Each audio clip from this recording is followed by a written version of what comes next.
Hey there friends, it's me Peter, and I'm back with day 4 of my 28 Days of Christmas celebration.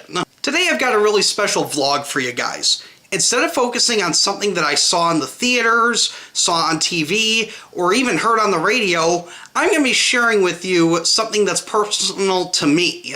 In honor of Throwback Thursday, I'm going to be talking about one of my favorite Christmas memories from my past. To kick off Throwback Thursday, we're going to hop into the time machine and head back into the past.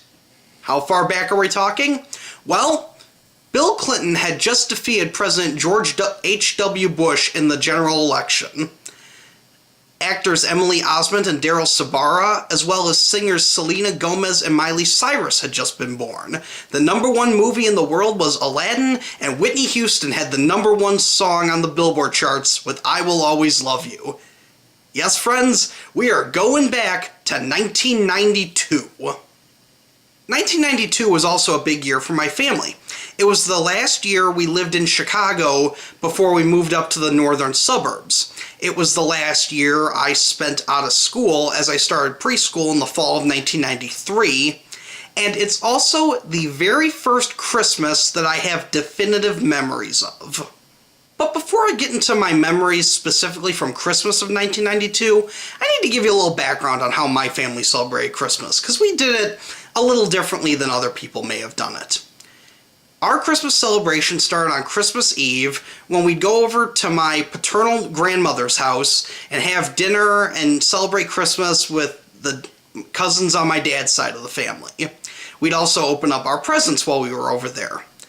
Upon our return home, my sister and I would always open up our Christmas gifts and celebrate as my dad would always record on the video camera, keeping our memories forever. On Christmas Day, we would always go to church in the mornings and then spend the afternoon and evening with my maternal grandparents and the cousins on that side of the family. That way we could include both sides of the family and have a great Christmas celebration with everybody included. As for my actual memories of Christmas 1992, they began when my family and I got back from my grandmother's house and my sister and I started unwrapping our presents that were underneath the tree. I distinctly remember getting a couple Dr. Seuss books that night. I remember I'd gotten I Can Read With My Eyes Shut, which I was familiar with because I actually had it on VHS, but always wanted the book version of it. I also received Put Me in the Zoo, which I had never heard of before, but it became one of my favorites as I was growing up. My sister, I distinctly remember receiving a pink phone that had those rubber buttons you pushed. I don't think it worked, if I'm not mistaken. I know she had one that did work later on in life, but I don't believe that one did. I think it was just a toy phone. I think I probably received some action figures too, because I know for my birthday that year, I got a bunch of Darkwing Duck and Tailspin action figures, which were two of my favorite shows at the time.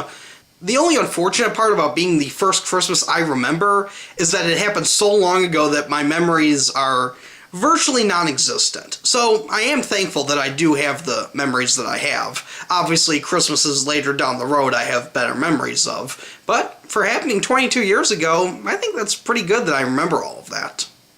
Thanks, my friends, for traveling back in time with me to visit Christmas 1992. If you like this video, give it a thumbs up, give it a like, give it a positive comment. If you don't like this video, well, that's okay too. Be sure to tune in tomorrow when I discuss a humorous Christmas-related story that has been in the news recently. Thanks for watching, everyone, and I will see you tomorrow.